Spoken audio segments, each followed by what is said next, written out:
नेता टाइप आधा काम मत करो, सब्सक्राइब के साथ साथ बेल आइकन भी दबाओ।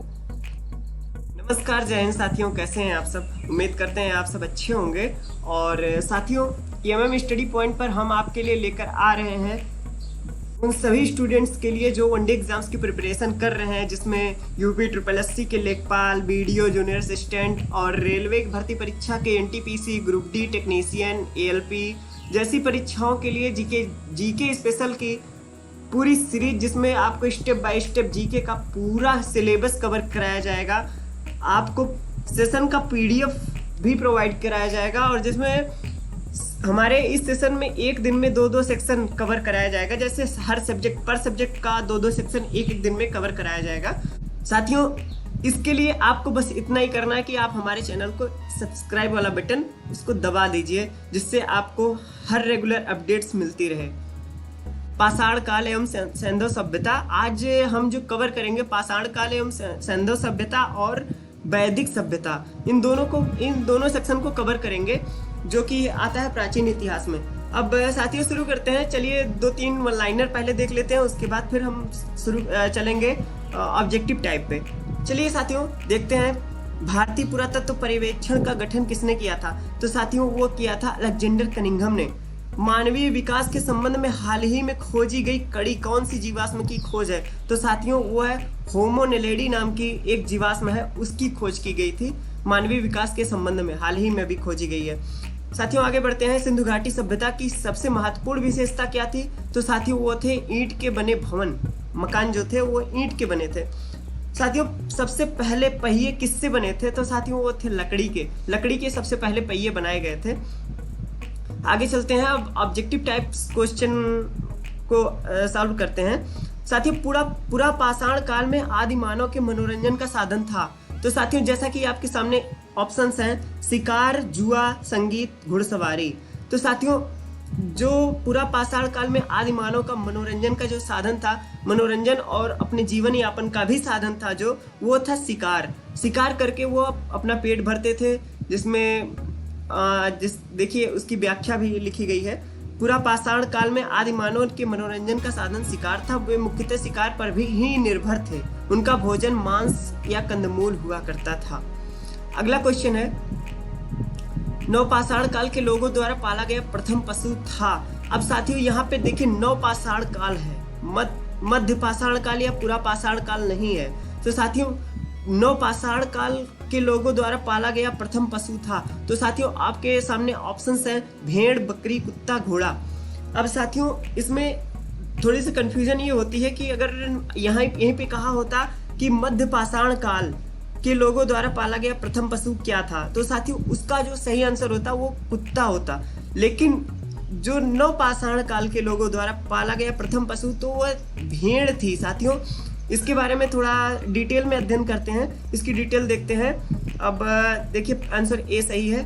और पालतू पशुओं के पालतूकरण के मानव प्रयास मध्य पाषाण काल से ही प्रारंभ हो चुके थे। मानव ने सर्वप्रथम जिस पशु को पालतू बनाया था वह कुत्ता था, लेकिन कुत्ते को प्रायः 15,000 ईसा पूर्व एशिया में मानव द्वारा घरों में पाला गया। भेड़ दूसरा पशु है जिसे मानव ने पालतू पशु के रूप में अपनाया। ऐसी मान्यता है कि प्रायः 11,000 ईसा पूर्व से 9,000 ईसा पूर्व के मध्य दक्षिण पश्चिम एशिया में भेड़ पालतू पशु के रूप में विकसित की गई। चूंकि लगभग यही काल नवपाषाण काल का है, अतः इस प्रश्न का उत्तर भेड़ होगा। अब साथियों सूअर जो थी वह 9,000 ईसा पूर्व में पाली गई थी। बकरी, गाय ये सब जो है 8,000 ईसा पूर्व में पाली गई हैं। बिल्ली जो है वो 7500 ईसा पूर्व में। ये सब साथियों उतना इम्पोर्टेंट नहीं है, लेकिन घोड़ा इम्पोर्टेंट है थोड़ा सा। 4,000 ईसा पूर्व में ये पाला गया था। सबसे पहले कौन सा हड़प्पा कालीन स्थल खोजा गया था। तो साथियों ऑप्शन है हड़प्पा, मोहनजोदड़ो, लोथल, सुतकांगेडोर। तो साथियों इसका जो सही आंसर होगा वो हड़प्पा होगा, क्योंकि दयाराम साहनी के द्वारा 1921 में जो है इसको खोजा गया था। और इसके डिटेल में थोड़ा सा पढ़ लेते हैं। सबसे पहले देखिए साथियों 1921 में दयाराम साहनी के नेतृत्व में पश्चिमी पंजाब के हड़प्पा नामक स्थल में हुए उत्खनन में हड़प्पा सभ्यता का पता लगा था। सिंधु सभ्यता के स्थलों में सर्वप्रथम हड़प्पा नामक स्थल पर खुदाई होने के कारण ही इस सभ्यता का नाम हड़प्पा सभ्यता पड़ा। आगे चलते हैं। नेक्स्ट क्वेश्चन, सिंधु घाटी सभ्यता अनार्य सभ्यता थी क्योंकि? ऑप्शन है, यह एक शहरी सभ्यता थी, इसकी लिपि चित्रात्मक थी, इसकी अर्थव्यवस्था का आधार कृषि था, इसका विस्तार नर्मदा नदी घाटी तक था। तो साथियों जो इसका सही आंसर होगा वह है ऑप्शन नंबर ए होगा, क्योंकि यह एक शहरी सभ्यता थी। साथियों यह कहा है सिंधु घाटी सभ्यता जो अनार्य सभ्यता थी। अनार्य और आर्य जो थी वो ग्रामीण सभ्यता थी और अनार्य वह शहरी सभ्यता थी। साथियों इसके डिटेल में जाते हैं।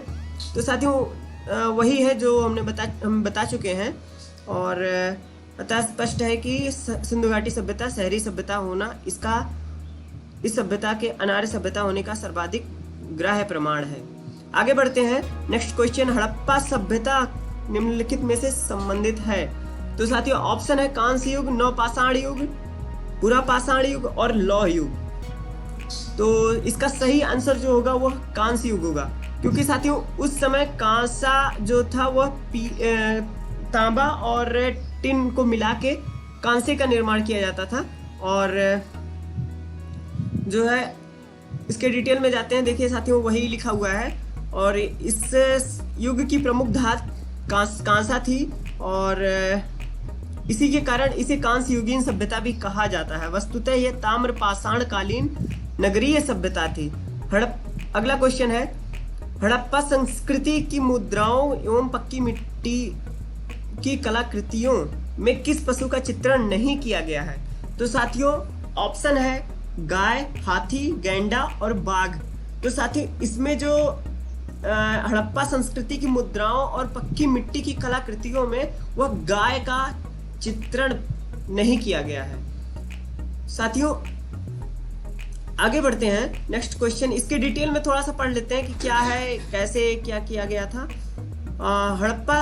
हड़प्पा संस्कृति की एक मुहर पर पद्मासन मुद्रा में त्रिमुखी योगी चित्रित है, जिसके दाहिनी ओर हाथी तथा बाघ और बाईं ओर गैंडा तथा भैंसा। सिंहासन के नीचे 2 हिरण खड़े हैं। इस संस्कृति में गाय तथा घोड़े की मृद मूर्तियां, यानी कि जिसको मिट्टी की मूर्तियां नहीं मिली है, गाय तथा और घोड़े की मिट्टी की मूर्तियां नहीं मिली हैं।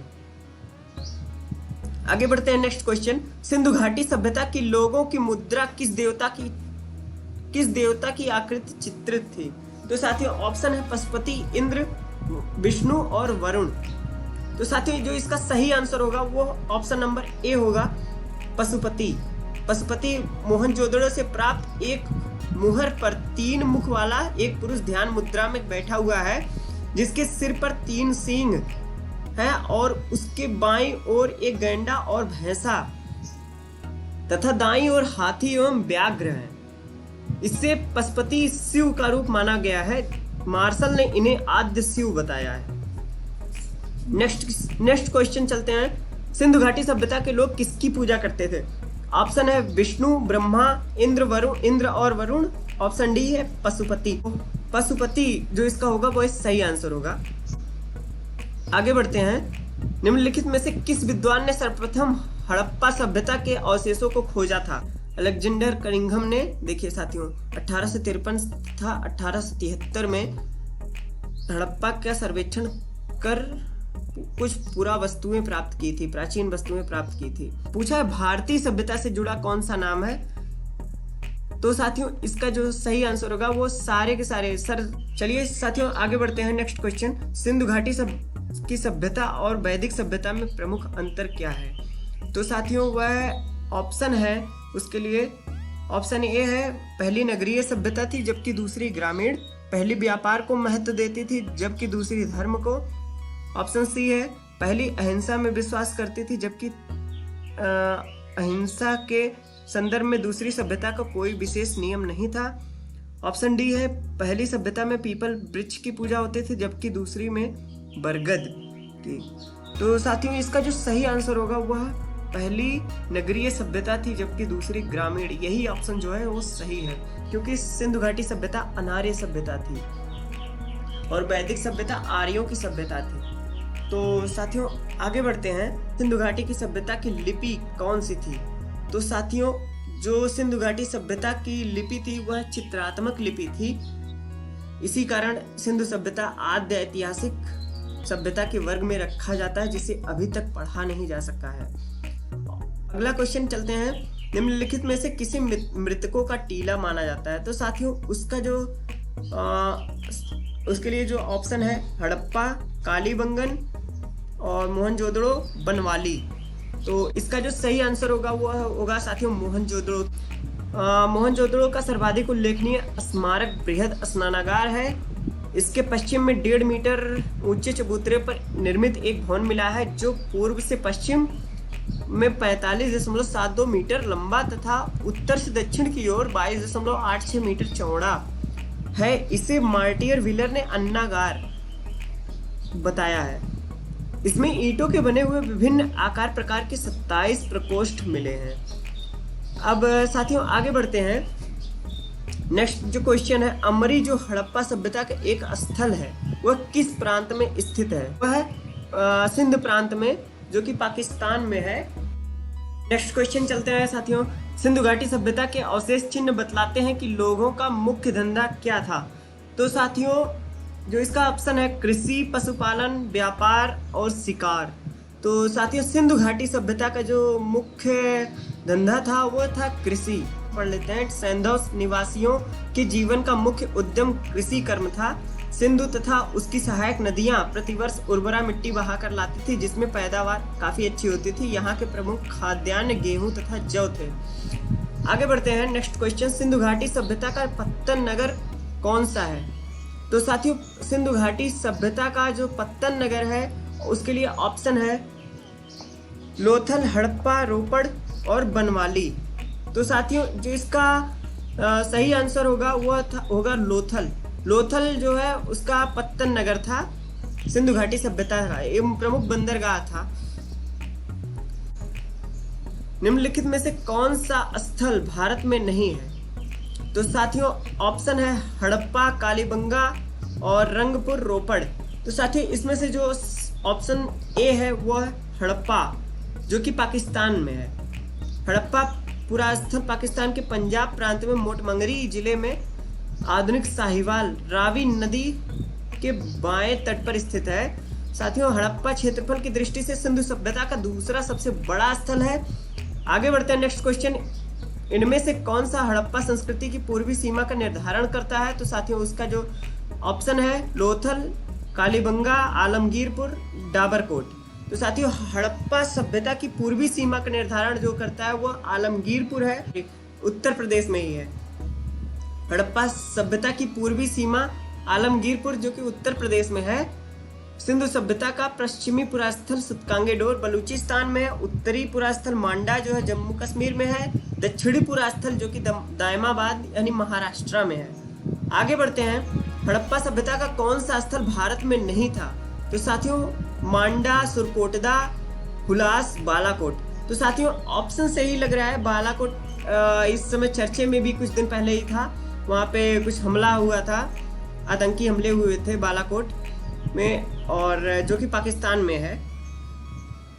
साथियों बालाकोट नामक हड़प्पा सभ्यता का पुरास्थल वर्तमान में पाकिस्तान के दक्षिणी भाग में अरब सागर के किनारे और मोहनजोदड़ो के दक्षिण पश्चिमी दिशा में स्थित है। यह बंदरगाह नगर था।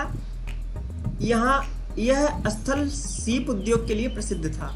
साथियों नेक्स्ट क्वेश्चन आगे बढ़ते हैं, हड़प्पा कालीन लोगों को किसकी जानकारी नहीं थी? साथियों ऑप्शन है कुम्हार का चाक, आग, लोहा और गेहूं। तो साथियों इसका जो सही आंसर होगा वो लोहा होगा, क्योंकि हड़प्पा कालीन लोगों को सोना, चांदी, तांबा, कांसा, सीसा का ज्ञान था। हड़प्पा कालीन लोगों स्थलों की खुदाई में से गेहूं तथा जौ के दाने मिलते हैं, किंतु सिंधु सभ्यता के लोगों को लोहे का ज्ञान नहीं था। अब साथियों आगे बढ़ते हैं, नेक्स्ट क्वेश्चन, सिंधु घाटी सभ्यता को आर्य पूर्व सभ्यता किसके प्रमाण मिलने के कारण कहा जाता है? तो साथियों ऑप्शन है कला, तांबा, बर्तन और लेखन यानी स्क्रिप्ट, और इनमें से कोई नहीं। तो साथियों जो इसका सिंधु घाटी सभ्यता है उसका जो आर्य पूर्व सभ्यता है इसके जो प्रमाण मिलते हैं वह बर्तन के कारण उसका जो प्रमाण मिलता है वह है, उसका जो सही आंसर होगा वह बर्तन होगा। आगे बढ़ते हैं। नेक्स्ट क्वेश्चन है सिंधु घाटी सभ्यता की, इसके डिटेल में। सिंधु घाटी सभ्यता में प्राप्त मृद भांडों, मिट्टी के बर्तनों को मृद भांड कहा जाता था और के आधार पर इस सभ्यता को आर्य पूर्व सभ्यता कहा जाता है। ऋग्वैदिक कालीन मृद भांडों में काले तथा लाल मृद भांडों की प्रधानता है, जबकि सिंधु सभ्यता में विभिन्न प्रकार के मृद भांड मिले हैं। आगे बढ़ते हैं। नेक्स्ट क्वेश्चन है निम्नलिखित में से कौन सा कथन सिंधु घाटी सभ्यता के संबंध में सही है? तो साथियों, सिंधु घाटी सभ्यता के संबंध में उनके घर ईंटों के बने थे, सभा भवन की खोज मोहनजोदड़ो में हुई थी। आगे बढ़ते हैं। नेक्स्ट ऑप्शन है घर की निर्माण योजना में खुला चौक मुख्य लक्षण था, और ऑप्शन डी है उपर्युक्त सभी। तो जो इसका सही आंसर होगा वो उपर्युक्त सभी, क्योंकि इसके सारे आंसर जो है वो मैच कर रहे हैं, सब सारे सिंधु घाटी सभ्यता के ही लक्षण हैं। आगे बढ़ते हैं। नेक्स्ट क्वेश्चन, इसके बारे में थोड़ा सा अध्ययन करते हैं। सिंधु घाटी सभ्यता में घरों के निर्माण में ईंटों का प्रयोग किया गया था। मोहनजोदड़ो तथा हड़प्पा की पक्की ईंटों का प्रयोग प्रायः मकानों के निर्माण के लिए किया गया है। प्रत्येक आवासीय भवन के बीच एक आंगन होता था जिसके 3 या 4 और 4-5 कमरे होते थे। एक रसोई घर, एक स्नान घर होता था। मोहनजोदड़ो के दुर्ग के दक्षिणी भाग में 750 वर्ग मीटर आकार की एक विशाल सभा भवन की रूपरेखा मिली है, जिसकी छत 20 स्तंभों पर टिकी हुई थी। यद्यपि यही कहीं कहीं कच्ची ईंटों का भी प्रयोग किया गया है, जैसे कालीबंगा में जो है कच्ची ईंटों का भी प्रयोग किया गया है। आगे बढ़ते हैं। नेक्स्ट क्वेश्चन है सिंधु घाटी सभ्यता की पहचान निम्न में से किससे की गई है? तो साथियों, उसके लिए ऑप्शन है सुंदर मूर्तियां, धर्म और दर्शन शास्त्र, आर्थिक और सामाजिक सुधार, शहर योजना प्रणाली। तो साथियों, जो इसका सही आंसर होगा वो होगा शहर योजना प्रणाली। साथियों, सिंधु घाटी सभ्यता जो थी वो अनार्य सभ्यता थी और शहरी योजना प्रणाली लागू थी वहां पे। और जो वहां पे चौड़ी चौड़ी सड़कें बनाई जाती थी, एक दूसरे से लंबवत काटती थी। पक्की मकान जो थे पक्की ईंटों और कच्ची ईंटों के बनाए जाते थे। नाली एवं सफाई की व्यवस्था भी उत्तम थी। नेक्स्ट क्वेश्चन है सिंधु घाटी सभ्यता का ज्ञान मिलता है। ऑप्शन है ताम्रपत्रों से, अभिलेखों से, पुरातात्विक उत्खनन से और साहित्य से। तो जो इसका सही आंसर होगा वो साथियों पुरातात्विक उत्खनन से मिलता है। और इसके बारे में डिटेल में थोड़ा अध्ययन करते हैं। सिंधु सभ्यता का ज्ञान पुरातात्विक उत्खनन से मिलता है, क्योंकि वहां कोई साहित्य तथा ताम्रपत्र नहीं पाए गए हैं और मृद भांडों पर कुछ लेख पाए गए हैं, परंतु वे अभी तक पढ़े नहीं जा सके हैं। अगला क्वेश्चन है मानव द्वारा सर्वप्रथम किस धातु का उपयोग किया गया था? तो साथियों, मानव द्वारा जो सर्वप्रथम उपयोग किया गया था वो तांबा था। ऑप्शन जो इसके हैं तांबा, चांदी, कांसा, पीतल, लेकिन जो इसका सही आंसर होगा वो तांबा होगा। मानव द्वारा सर्वप्रथम प्रयोग में लाई गई धातु वो तांबा थी, जिसकी आरंभिक तिथि 5000 BC है, अर्थात नवपाषाण काल तक। जैसे विश्व परिदृश्य पर दृष्टिपात करें तो तांबे का उपयोग की अंतिम आरंभिक तिथि जो उत्तरी इराक में 8700 BC है। साथियों, अब आगे बढ़ते हैं और कुछ ऑनलाइनर का अध्ययन करते हैं। पूरा लेख शास्त्र, एपिग्राफी, शिलालेखों का अध्ययन है। एपिग्राफी बोला जाता है इसको, शिलालेखों के अध्ययन को। और सिंधु घाटी सभ्यता के खोजकर्ता दयाराम साहनी माने जाते हैं। सिंधु घाटी के विकास में संभवतः हड़प्पा पूर्व बसी ग्रामीण संस्कृतियों का योगदान था, न कि द्रविड़ और वैदिक आर्यों का। आगे बढ़ते हैं। जली हुई ईंटों के मकान प्रथम यथार्थ मेहराब, पूजा स्थल व कला व स्थापत्य में से जली हुई ईंटों का मकान सिंधु सभ्यता की महत्वपूर्ण विशेषता थी। प्राचीन भारतीय लोग मुख्यतः तांबा प्रयोग करते थे। आगे बढ़ते हैं। साथियों, अगर आप हमारे चैनल पे नए आए हैं तो सब्सक्राइब करें, जिससे आपको हर रेगुलर अपडेट्स मिल सके। और आपको वीडियो कैसा लग रहा है इसको लाइक और कमेंट सेक्शन में जाके ये भी ज़रूर बताएं कि आप आपको वीडियो कैसा लग रहा है, और अगर इसमें कुछ कमी है तो उसको भी आप नीचे कमेंट सेक्शन में बता सकते हैं हमें, जिससे हम उसमें अपनी जो कमियां हैं, खामियां, उसको सुधार कर सकें। प्राचीन भारत में कला को धर्म ने प्रभावित किया था। प्राचीन काल में लोग पत्थर के औजारों को आकार देने के लिए पत्थर का ही प्रयोग करते थे। सिंधु सभ्यता के लोग जौ, चावल, गेहूं से परिचित थे, उन्हें आलू का ज्ञान नहीं था। सिंधु घाटी सभ्यता के लोग कांसा, तांबा, टिन, सोने, चांदी से भी परिचित थे, लेकिन उन्हें लोहे का ज्ञान नहीं था। हड़प्पा सभ्यता के दौरान आयात की सबसे महत्वपूर्ण वस्तु धातु और बहुमूल्य पत्थर थे। आगे बढ़ते हैं। सिंधु घाटी स्थल कालीबंगा घग्गर नदी के तट पर स्थित है। सिंधु घाटी सभ्यता का स्थल लोथल गुजरात के अहमदाबाद जिले में स्थित है। चनहुदड़ो से किसी दुर्ग का अस्तित्व नहीं मिला है। धौलावीरा गुजरात के कच्छ जिले में के भचाऊ तालुका में स्थित है। आगे बढ़ते हैं। कालीबंगा में अग्निवेदिकाएं प्राप्त हुई हैं। अग्निवेदिकाएं मतलब अग्निकुंड प्राप्त हुए हैं। और सिंधु घाटी सभ्यता आर्यों के भारत में उदय के से पूर्व विद्यमान थी। उसके उदय के समय यह नष्ट हो गई थी। धौलावीरा, लोथल, कौसाम्बी तथा कालीबंगा में से कौसाम्बी स्थल जो है वो सिंधु घाटी सभ्यता में से संबंधित नहीं है। कौसाम्बी साथियों ये हड़प्पा कालीन सभ्यता है, और ये जो है उत्तर प्रदेश में स्थित है। हड़प्पा कालीन घर जो है ईंटों से बने होते थे। मेसोपोटामिया के साथ सिंधु घाटी सभ्यता के लोगों का व्यापारिक संबंध था। मेसोपोटामिया की भी सभ्यता है, जो कि साथियों विश्व के इतिहास में इसका अध्ययन किया जाता है। और आगे बढ़ते हैं। गन्ना, सरसों, तिल तथा जौ में से गन्ने का स्रोत सिंधु घाटी सभ्यता में नहीं मिला है। लोथल, कालीबंगा, नागार्जुन कोंडा तथा रोपड़ में से हड़प्पा सभ्यता के अवशेष नागार्जुन कोंडा से प्राप्त नहीं हुए थे। सिंधु घाटी सभ्यता हड़प्पा संस्कृति से संबंधित है। सिंधु घाटी सभ्यता का बंदरगाह नगर लोथल में स्थित है। मोहनजोदड़ो जो है सिंधु प्रांत के लरकाना जिले में स्थित है। रंगपुर में मिले सिंधु घाटी के भग्नावशेष भारत के अहमदाबाद के नजदीक अवस्थित है। आगे बढ़ते हैं। सिंधु घाटी की सभ्यता नगर योजना के दृष्टि क्षेत्र में विशिष्टता हासिल थी। सिंधु घाटी की सभ्यता को नगर योजना के क्षेत्र में विशिष्टता हासिल थी। और हड़प्पा सभ्यता में भवनों का निर्माण पक्की ईंटों से किया गया था। लोथल एक स्थल है जहां सिंधु घाटी सभ्यता की गोदी या इसको बंदरगाह भी कहा जाता है, गोदी पाई गई थी।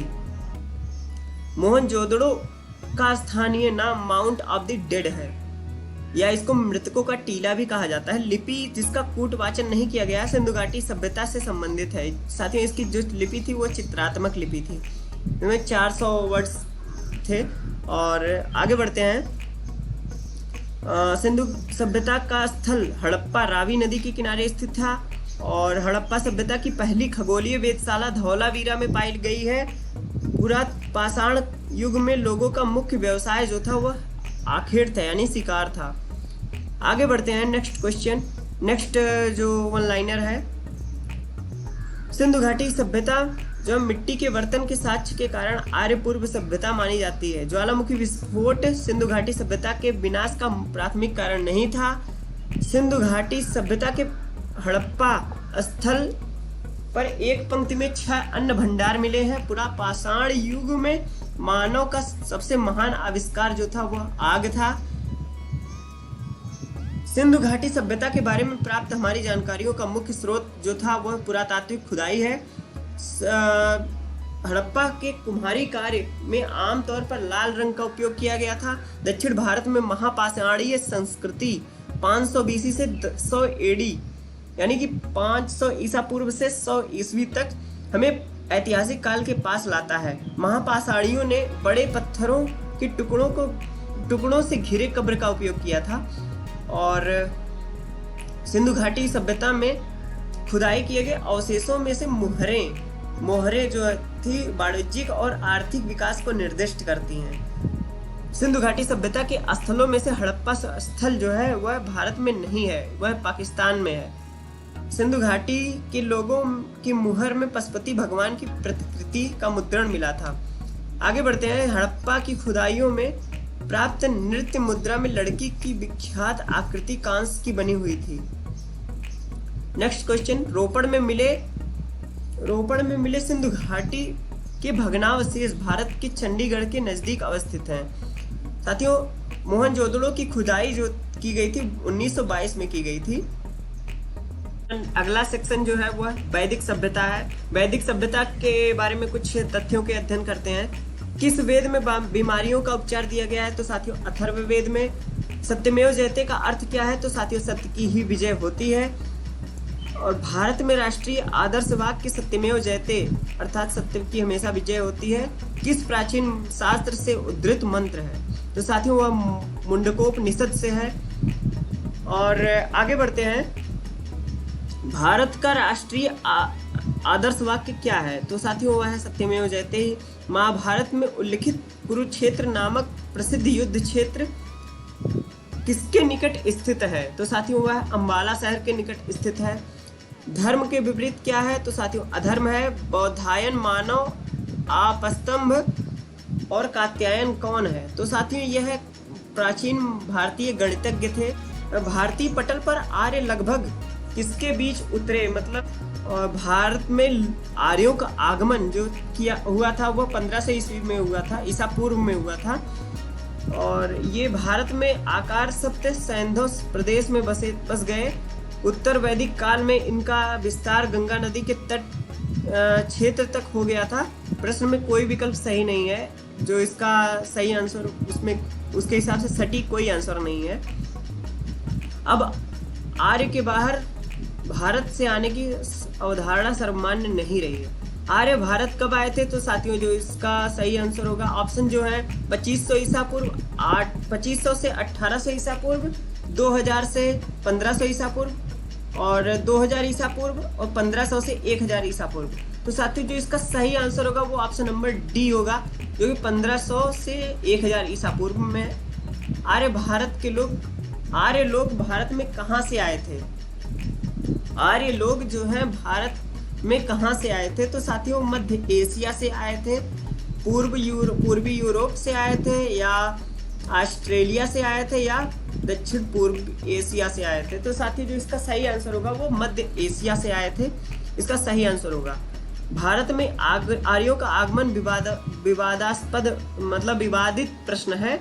जो है वह सर्वाधिक मान्य मैक्स मूलर के मतानुसार आर्य मध्य एशिया यानी कैस्पियन सागर के आसपास से भारत में आए थे। आर्य भारत में किस रूप में आए थे? तो साथियों वह ऑप्शन है सौदागर, खानाबदोश, शरणार्थी, आक्रमणकारी और आप्रवासी। तो साथियों जो इसका सही आंसर होगा वो आक्रमणकारी होगा। आक्रमण करके इन्होंने जो है विभिन्न कारणों से मुख्यतः जनसंख्या में वृद्धि और चारागाहों की खोज के कारण आर्यों की शाखाओं ने मध्य एशिया से पूर्व और पश्चिम की ओर बढ़ना आरंभ किया। उन्होंने पूर्व की ओर बढ़ने वाली शाखा ने अफगानिस्तान होते हुए भारत में प्रवेश किया। यहाँ के स्थानीय निवासियों को युद्ध में परास्त करते हुए भारत पर अपना निवास स्थान बनाया। साथियों इसी के साथ आगे बढ़ते हैं। नेक्स्ट क्वेश्चन जो अपना है वह देखते हैं क्या है। साथियों कौन सा वेद सबसे प्राचीन है? तो साथियों जो सबसे प्राचीन है वह उसमें से ऑप्शन है सामवेद, यजुर्वेद, अथर्ववेद और ऋग्वेद। तो साथियों एक ऑप्शन दे दिया है उपनिषद, लेकिन ये सिर्फ फंसाने के लिए दिया है, और जो कि इसका सही आंसर होगा वह ऋग्वेद होगा। ऋग्वेद सबसे प्राचीन वेद है। ऋग्वेद को विश्व का सबसे प्राचीन ग्रंथ माना जाता है, जिसकी रचना 1500 ईसा पूर्व से 1000 ईसा पूर्व के बीच हुई थी। बाद में उत्तर वैदिक काल में सामवेद, यजुर्वेद, अथर्ववेद की रचना हुई थी। ऋग्वैदिक आर्य किस भाषा का प्रयोग करते थे? तो साथियों वह संस्कृत भाषा का प्रयोग करते थे, या द्रविड़ का प्रयोग करते थे, या पाली का, या प्राकृत का। तो साथियों जो इसका ऋग्वैदिक आर्य जो थे वह संस्कृत भाषा का प्रयोग करते थे। ऋग्वैदिक आर्यों की प्रमुख भाषा संस्कृत थी। ऋग्वैदिक कालीन ग्रंथ प्रमुख रूप से संस्कृत भाषा में लिखे जाते थे। ऋग्वेद में सबसे पवित्र नदी का जिक्र था वह कौन सी थी? तो साथियों ऑप्शन है सरस्वती, गंगा, सिंधु और यमुना। साथियों जो इसका सही आंसर होगा वह सरस्वती होगा, क्योंकि सरस्वती जो कि अब विलुप्त हो चुकी है।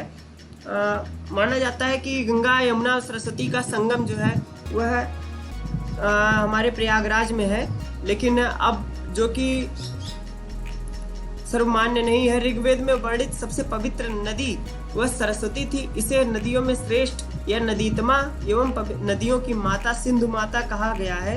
यद्यपि आर्यों की सबसे प्रमुख नदी सिंधु थी, जिसका ऋग्वेद में सर्वाधिक बार वर्णन किया गया है। आगे बढ़ते हैं। नेक्स्ट क्वेश्चन वह है शास्त्रीय संगीत के सिद्धांत की विवेचना की गई है। तो साथियों उसका जो सही ऑप्शन है, ऋग्वेद में शास्त्रीय संगीत के सिद्धांत की विवेचना की गई है वह ऋग्वेद में, अथर्ववेद में या यजुर्वेद में या सामवेद में। तो साथियों जो इसका सही आंसर होगा वह सामवेद में, क्योंकि सामवेद जो है वह संगीत से ही रिलेटेड है। आगे बढ़ते हैं, इसके डिटेल में थोड़ा सा अध्ययन करते हैं। भारतीय शास्त्रीय संगीत के सिद्धांत की विवेचना सामवेद में की गई है। इसमें अधिकांश मंत्र ऋग्वेद से ही लिए गए हैं और उनका उच्चारण विशेष प्रकार के यज्ञ के अवसर पर गाते हुए किया जाता था। इन मंत्रों का उच्चारण करने वाला उद्गाता कहा जाता था। चलिए साथियों अगले क्वेश्चन पे चलते हैं। इसमें सूची को सुमेलित करना है, मतलब मिलान करना है। तो ब्राह्मण के सामने क्या होगा? ब्राह्मण जो है वैदिक कार्यों के संपादन की विधि का वर्णन जो है वो करते हैं, वैदिक कार्यों के संपादन की विधि का वर्णन। और फिर है उपनिषद क्या करते हैं? शिक्षण संबंधी समस्याओं का वर्णन करते हैं। अथर्ववेद जो होते हैं वो अवेस्ता के साथ भाषा में समानता और नहीं, अथर्ववेद साथियों जनसाधारण के रीति रिवाजों का व्याख्यान है और ऋग्वेद जो है उसका अवेस्ता के साथ भाषा में समानता। यानी कि ऑप्शन होगा ए का तीसरा, 2 का पहला और 3 का होगा ये चौथा, सी का चौथा और डी का हो जाएगा दूसरा।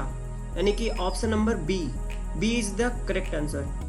तो साथियों जैसा कि आप जानते हैं अथर्ववेद में जो है जादू टोना का अध्ययन किस वेद में किया जाता है? तो साथियों अथर्ववेद में। ब्राह्मण ग्रंथों में वैदिक यज्ञों के कार्यों के संदर्भ में विधि का वर्णन मिलता है। उपनिषदों में शिक्षण संबंधी समस्याओं का वर्णन किया गया है। अथर्ववेद में जनसाधारण के रीति रिवाजों जैसे जादू टोना, चिकित्सा इत्यादि संबंधी जानकारी प्राप्त होती है। ऋग्वेद की तुलना में अवेस्ता से की जाती है। साथियों अगला क्वेश्चन है, वैदिक युग के लोगों द्वारा सर्वप्रथम किस धातु का प्रयोग किया गया था? तो साथियों वैदिक युग में जो है सर्वप्रथम वह किया गया था वह था तांबा। जी हाँ साथियों, वैदिक काल के प्रारंभिक भाग में सर्वप्रथम प्रयुक्त धातु जो थी वो तांबा थी। उत्तर वैदिक काल में तांबे के अतिरिक्त चांदी, सोना एवं लोहा आदि धातुओं का भी प्रयोग होने लगा था। अगला क्वेश्चन है, ब्राह्मणवाद जिसे कि आज एक सर्वश्रेष्ठ वर्ग के रूप में समझा जाता है उसकी जड़ें थी। ऑप्शन है ऋग्वेद काल में, गुप्त काल में और उत्तर वैदिक काल और ईसा युग की आरंभिक शताब्दियों में। सही आंसर होगा उसका होगा ईसा युग की आरंभिक शताब्दियों में। उत्तर वैदिक काल में वर्ण व्यवस्था के कठोर ना होने के कारण इस समय इसकी जड़ें पनप नहीं पाई थी। वर्तमान ब्राह्मणवाद का रूप स्मृति काल जो था वह 200 ईसा पूर्व से 200 ईस्वी अर्थात ईसा युग की आरंभिक शताब्दियों से ही स्पष्ट होता है। प्राचीन हिंदू विधि का लेखक किसे कहा जाता है? ऑप्शन है मनु, वाल्मीकि, वशिष्ठ, पाणिनि। तो साथियों इसका जो सही आंसर होगा वो मनु, क्योंकि मनु स्मृति को ही हिंदू विधि का लेखक, मनु स्मृति में ही हिंदू विधि का जो विधान है वह लिखा गया है, वह मनु के द्वारा लिखा गया है। हिंदू विधि पर एक पुस्तक मिताक्षरा किसने लिखी थी? तो साथियों मिताक्षरा के जो लेखक थे वह विज्ञानेश्वर थे, ने लिखी थी। मिताक्षरा के लेखक जो थे वो विज्ञानेश्वर थे। हिंदू विधि पर पुस्तक मिताक्षरा की रचना विज्ञानेश्वर ने की थी। यह याज्ञवल्क स्मृति पर टीका ग्रंथ है। याज्ञवल्क स्मृति जो है पर टीका विश्वरूप व अपरार्क ने भी लिखा था। वैदिक युग में ऑप्शन है बहुविवाह प्रथा अज्ञात थी, बाल विवाह प्रमुख था, विधवा पुनर्विवाह कर सकती थी, अनुलोम विवाह स्वीकृत था। तो साथियों इसका जो वैदिक युग में अनुलोम विवाह स्वीकृत था। विधवा पुनर्विवाह नहीं कर सकती थी। साथियों, अनुलोम विवाह उच्च वर्ग के पुरुष कनिष्ठ वर्ण की स्त्री से विवाह करता था। वैदिक युग के आरंभ में वर्ण व्यवस्था ज्यादा कठोर नहीं थी, इसी कारण समाज में अनुलोम विवाह स्वीकृत था। वह सही तिथि क्रम क्या है जिसमें निम्नलिखित में भारत पर आक्रमण किया था? तो साथियों, हूण, कुषाण, आर्य और यूनानी, ये 4 ऑप्शन है, इसको क्रम वाइज करना है। तो सबसे पहले किसने आक्रमण किया था? तो साथियों, सबसे पहले आर्यों ने आक्रमण किया था, उसके बाद यूनानी आए थे भारत में, उसके बाद फिर कुषाण आए थे, फिर हूण आए थे, यानी कि 3 4 2 1 3 4 2 1, यानी कि ऑप्शन नंबर बी सही होगा। बी जो ऑप्शन होगा वो सही आंसर है, जैसा कि आप देख सकते हैं। चलिए साथियों, आगे बढ़ते हैं। नेक्स्ट क्वेश्चन, इसके बारे में थोड़ा सा पढ़ लेते हैं। आर्यों का भारत पर आक्रमण 1500 ईसा पूर्व से 1000 ईसा पूर्व के बीच, यूनानियों का जो है वह 326 ईसा पूर्व से 325 ईसा पूर्व, कुषाणों का प्रथम सदी ईस्वी तथा हूणों का लगभग 460 ईस्वी, यानी स्कंदगुप्त के यानी गुप्त काल में जो है हूणों ने आक्रमण किया था। अतः उक्त आक्रांताओं का सही तिथि क्रम है आर्य, यूनानी, कुषाण और हूण। अगला क्वेश्चन जो है, स्कंद पुराण में गढ़वाल को किस नाम से जाना जाता है? तो साथियों, केदारखंड, कुर्मांचल, जालंधर और गढ़देश। साथियों, ये ऑप्शन है, गढ़वाल को जो है केदारखंड के नाम से जाना जाता है, यह उत्तराखंड में है।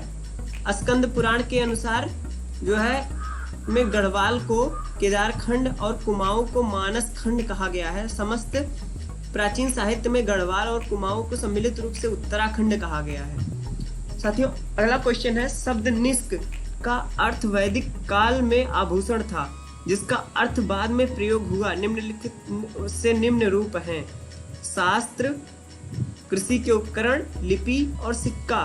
तो साथियों, निष्क का जो उपयोग किया गया था वह सिक्के के रूप में सिक्का हुआ था। निष्क शब्द का प्रयोग प्रारंभिक रूप से वैदिक काल में जिसे हार जैसे किसी स्वर्णाभूषण के लिए होता था, बाद में इसका प्रयोग सिक्का के संदर्भ में किया जाने लगा। तो साथियों, इसका जो निष्क शब्द का प्रयोग पहले आभूषणों के लिए किया जाता था, यानी कि किसी आभूषण के लिए जो। अगला क्वेश्चन है, ऋग्वेद में वर्णित देवताओं में सबसे प्रमुख देवता कौन थे? तो साथियों, वह ऋग्वेद में जो वर्णित थे वह इंद्र को सबसे प्रमुख देवता माना जाता था। किस देवता के लिए ऋग्वेद में पुरंदर शब्द का प्रयोग हुआ है? तो साथियों, पुरंदर जो शब्द का प्रयोग इंद्र के लिए ही कहा गया है। ऋग्वेद में प्रमुख देवता इंद्र को माना गया है। इंद्र को विश्व का स्वामी भी कहा गया है। इन्हें पुरंदर की संज्ञा दी गई है। ऋग्वेद में के करीब 250 सूक्तों में इंद्र का वर्णन है। वैदिक देवता इंद्र ईश्वर थे किसके? ऑप्शन है, पवन के, शाश्वता थे, वर्षा एवं ब्रज के, ऑप्शन डी है अग्नि के। तो साथियों, जो ऑप्शन नंबर सी है वह सही आंसर है, वर्षा एवं वज्र के। वैदिक देवता इंद्र को वर्षा का देवता कहा गया है, जिनका प्रिय अस्त्र वज्र था। अगला क्वेश्चन है, ऋग्वेद का प्रमुख देवता कौन है? तो साथियों, मारुत, अग्नि और वही सेम क्वेश्चन है शायद,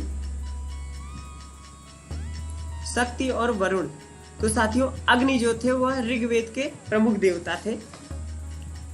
जी हाँ साथियों, ऋग्वेद का प्रमुख देवता अग्नि है, जिसके लिए ऋग्वेद में 200 श्लोक है। हालांकि सर्वाधिक प्रमुख देवता इंद्र है, जिसके बारे में कुल 250 श्लोक है, किंतु उपरोक्त विकल्पों में इंद्र ना होने के कारण उत्तर सही अग्नि होगा। सही उत्तर जो होगा अग्नि होगा। अगर ऑप्शन में इंद्र होता तो ऑप्शन सही आंसर होता वो इंद्र होता। जी हाँ साथियों, आगे बढ़ते हैं। नेक्स्ट क्वेश्चन, भारत के प्रतीक चिन्ह के आधार पर पट्टी पर अंकित शब्द सत्यमेव जयते किससे लिए गए हैं? तो साथियों, वह मुंडकोपनिषद से लिया गया है, जो कि प्राचीन भारतीय उपनिषदों में आध्यात्मिक चर्चाएं की गई हैं। मुंडकोपनिषद में सत्य को महत्व बताने के लिए सत्यमेव जयते शब्द का प्रयोग किया गया है। और साथियों, आगे बढ़ते हैं। नेक्स्ट क्वेश्चन, पुराणों की संख्या कुल कितनी है? तो साथियों, ऑप्शन है 20, 16, 14 और 18। तो साथियों, 18 पुराण के हैं, अष्टादश पुराणों की संख्या है। साथियों, आगे बढ़ते हैं। पुराणों के रचयिता लोमहर्ष एवं उनके पुत्र उग्रश्रवा माने जाते हैं। इनकी संख्या 18 है। ये है मत्स्य, मार्कंडेय, भविष्य, भागवत, ब्रह्मांड, ब्रह्म वैवर्त, ब्रह्म, वामन, वराह, विष्णु, वायु, अग्नि, नारद, पद्म, लिंग, गरुड़, कुर्म और स्कंद पुराण। ये सारे पुराण हैं, 18 पुराण हैं। गायत्री मंत्र का सर्वप्रथम उल्लेख कहाँ मिलता है? तो साथियों गायत्री मंत्र का जो उल्लेख मिलता है वो सर्वप्रथम ऋग्वेद में मिलता है, क्योंकि यह सबसे प्राचीन मंत्र है और यह जो इसकी रचना की थी वो विश्वामित्र ने की थी। ऋग्वेद के 3य मंडल में मिलता है ये। वैदिक धर्म का मुख्य लक्षण इनमें से किसकी उपासना थी? तो साथियों वैदिक धर्म का मुख्य लक्षण जो थी वह आंसर दिखा चुके हैं साथियों, वह प्रकृति की जो उपासना की जाती थी। वैदिक धर्म का मुख्य लक्षण इनमें से प्रकृति की उपासना की जाती थी। जी हाँ साथियों, आगे बढ़ते हैं, इसके बारे में थोड़ा सा पढ़ लेते हैं। वैदिक धर्म का मुख्य लक्षण प्रकृति की उपासना थी। आर्यों ने प्रकृति की रहस्यमयी शक्तियों से प्रभावित होकर उन्हें दिव्य स्वरूप प्रदान किया। इन शक्तियों की देवताओं के रूप में स्तुति की। कहीं कहीं देवता का नाम वही है जो उस प्राकृतिक क्रिया का है जिसका वह देवता प्रतिनिधित्व करता है। ऋग्वैदिक काल से पूर्व आर्यों का मुख्य व्यवसाय क्या था? अगला क्वेश्चन है, ऑप्शन है शिल्पकारी, खेती, पशुपालन या व्यापार। तो साथियों इसका जो सही आंसर होगा वह पशुपालन होगा, क्योंकि वैदिक काल में पशुपालन किया जाता था।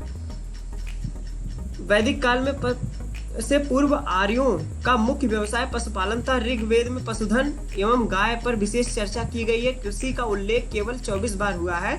बाद में उत्तर वैदिक काल में कृषि आर्यों का प्रमुख व्यवसाय हो गया। 4 आश्रम निम्नलिखित से संबंधित हैं। ऑप्शन है जीवन के चरणों से, जाति से, राजाओं और महात्माओं के निवास स्थान से, आर्य समाज के धार्मिक और पूजनीय स्थल से। तो साथियों 4 आश्रम जो है वह जीवन के चरणों से संबंधित हैं। साथियों जीवन के चरणों में वानप्रस्थ और ब्रह्मचर्य, गृहस्थ, ये सारे सन्यास, ये 4 आश्रम हैं। जो 0 से 25 वर्ष जो होते हैं ब्रह्मचर्य आश्रम होता है, फिर गृहस्थ 25 से 50 वर्ष, वानप्रस्थ जो होता है वह 50 से 75 वर्ष और सन्यास जो होता है वह 75 से मृत्यु तक होता है, जो कि इसमें 100 वर्ष लिखा गया है लेकिन वह मृत्यु तक होता है सन्यास आश्रम। चारों आश्रम का वर्णन सर्वप्रथम जबालोपनिषद में किया मिलता है। आगे बढ़ते हैं, अगला क्वेश्चन है, वैदिक साहित्य में प्रयुक्त व्रीहि शब्द का अर्थ है। वैदिक साहित्य में प्रयुक्त व्रीहि शब्द का अर्थ है। तो साथियों व्रीहि जो यूज किया जाता है वह चावल के लिए यूज किया जाता है। आगे बढ़ते हैं, वैदिक साहित्य में व्रीहि एवं तंदुल का तात्पर्य चावल से और गेहूं के लिए गोधूम शब्द का प्रयोग किया गया है। पाणिनि किस विषय के प्रमुख विद्वान थे, प्रसिद्ध विद्वान थे? तो साथियों भाषा और व्याकरण, आयुर्वेद, खगोल विज्ञान और जीव विज्ञान। तो साथियों पाणिनि जो है, पाणिनि की रचना जो अष्टाध्यायी है वह संस्कृत व्याकरण से है। भाषा एक संस्कृत है, उसकी व्याकरण है। जी हाँ साथियों, अष्टाध्यायी जो है वह पुस्तक की रचना की थी इन्होंने, पाणिनि ने। और आगे चलते हैं, नेक्स्ट आगे बढ़ते हैं। आर्य समाज वर्णों में विभाजित था। तो साथियों आर्य समाज जो था वो 4 वर्णों में, ब्राह्मण, क्षत्रिय, वैश्य और शूद्र, ये 4 प्रकार के वर्ण थे जिनमें विभाजित किया गया था। अब कुछ वन लाइनर है जो कि वैदिक काल से, उसको पढ़ लेते हैं। ऋग्वेद के समय काबुल को कुभा कहा जाता था। ऋग्वेद में 1028 सूक्त हैं, 1028 सूक्त या श्लोक हैं। प्रारंभिक वैदिक आर्यों का धर्म मुख्यतः प्रकृति पूजा एवं यज्ञ ज्ञान था। ऋग्वेद का काल लौह युग से संबंधित है। वितस्ता किसका आधुनिक नाम है? वह है झेलम का। गोपथ ब्राह्मण अथर्ववेद से संलग्न है। प्राचीन काल में परिवार के सबसे बड़े सदस्य को गृहपति कहा जाता था। प्राचीन भारत में ग्राम भोजक गांव के मुखिया को कहा जाता था। और उपनिषद की रचना उत्तर वैदिक काल में की गई थी। वेद, ब्राह्मण ग्रंथ, आरण्यक, उपनिषद वैदिक साहित्य है, जबकि जातक कथाएं बौद्ध साहित्य हैं। जी हाँ साथियों, आगे बढ़ते हैं। प्राचीन भारत में आश्रम व्यवस्था विभिन्न जिम्मेदारियों के साथ 4 चरण में मानव जीवन काल का विभाजन था। ऋग्वेद में निहित गायत्री मंत्र सविता को समर्पित है। सविता मतलब सवित, सूर्य को कहा गया है सविता, सूर्य का पर्यायवाची है सविता। और आगे बढ़ते हैं। न्याय, वेदांत, योग, सांख्य में से सांख्य प्राचीनतम है। सांख्य ये दर्शन है साथियों, न्याय दर्शन, वेदांत दर्शन और योग दर्शन और सांख्य दर्शन। सांख्य दर्शन जो है सबसे प्राचीनतम ग्रंथ है। आगे बढ़ते हैं। वह ऋग्वेद काल में बहुपतित्व विवाह प्रचलन में नहीं था। ऐतरेय, बृजसेना, कृष्णा कर्णामृत में से ऐतरेय एक उपनिषद है। साथियों, संसार ईश्वर है और ईश्वर मेरी आत्मा है उपनिषदों में कहा गया है। प्राचीन भारत में अश्वमेध यज्ञ राजा की श्रेष्ठता को समर्पित करने के लिए किया जाता था। आश्रम व्यवस्था में ब्रह्मचर्य को प्रथम चरण माना जाता है। प्राचीन भारत में वर्ण व्यवस्था के अंतर्गत वैश्य की भूमिका व्यापार और किसी कृषि कार्य संपन्न कराना था। ब्राह्मण, क्षत्रिय, वैश्य, शूद्र 4 भारतीय वर्ण है, जबकि वैश्विक वर्ण नहीं है। किदवंती राजा, किवदंती राजा भरत के नाम पर हमारे देश का नाम भारत पड़ा और जिसके पिता का नाम दुष्यंत था। भारतीय दर्शन मीमांसा के संस्थापक जैमिनी को माना जाता है। महाभारत का मूल नाम जो है वो जय संहिता है। हिंदू धर्म का पारंपरिक प्राचीनतम नाम जो है सनातन धर्म माना जाता है। आगे बढ़ते हैं। नेक्स्ट क्वेश्चन है, नेक्स्ट वन लाइनर है, वह है भारत ने अपना नाम सिंधु नदी से प्राप्त किया। और पौराणिक हिंदू ग्रंथ में भरत की पत्नी का नाम मांडवी है। महर्षि परशुराम के जन्म जो है अक्षय तृतीया को हुआ था। आर्यों की विशद जानकारी ऋग्वेद में मिलती है। वैदिक काल में सामाजिक विभाजन का आधार व्यवसाय था और आर्यों का निवास स्थान कैस्पियन था। कैस्पियन सागर से आर्य आए थे मध्य एशिया से। और अगला क्वेश्चन है, वह प्राचीनतम हिंदू विधि का लेखक को मनु को कहा जाता है। मनु स्मृति का इन्होंने रचना की थी। और ऋग्वेद में पेरियार नदी का उल्लेख नहीं है। महाकाव्य महाभारत वेद व्यास द्वारा रचा गया। सुश्रुत जो है आयुर्वेद के ग्रंथकार हैं। मान्यता के अनुसार महाभारत की लड़ाई कुरुक्षेत्र में 18 दिन तक लड़ी गई थी। उपनिषदों को वेदांत कहा जाता है और उपनिषद दार्शनिक ग्रंथ माना जाता है। विश्व में सबसे बड़ा महाकाव्य जो है वह महाभारत है।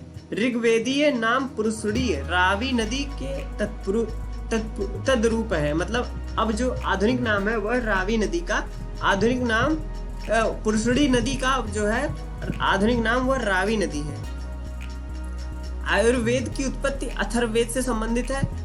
ऋग्वेद के सबसे महत्वपूर्ण देवता अग्नि, इंद्र के बाद जो है अग्नि है।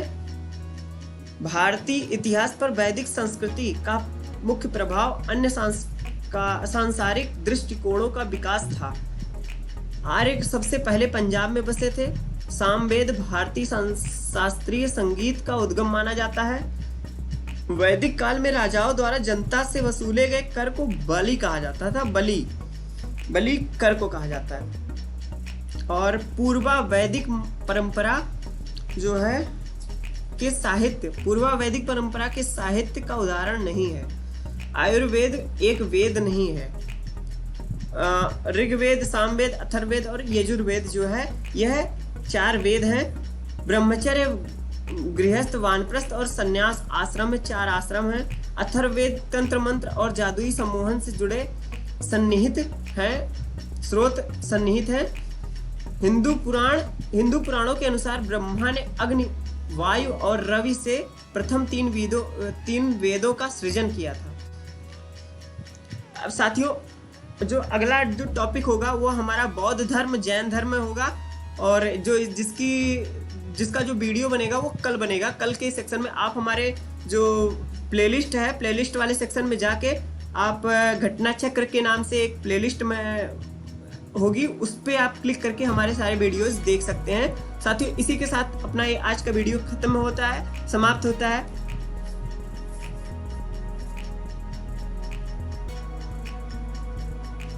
साथियों इसी के साथ आज का अपना वीडियो यहीं पे एंड होता है, और जो आप अपने वीडियो का अगला जो टॉपिक होगा वो होगा बौद्ध एवं जैन धर्म, इसी में इस्लाम धर्म भी एडेड होगा। और साथियों आपको वीडियो कैसा लगा हमें कमेंट सेक्शन में जरूर बताएं। अगर अच्छा लगा हो तो लाइक करें और चैनल को सब्सक्राइब करना ना भूलें। तो नमस्कार, जय हिंद।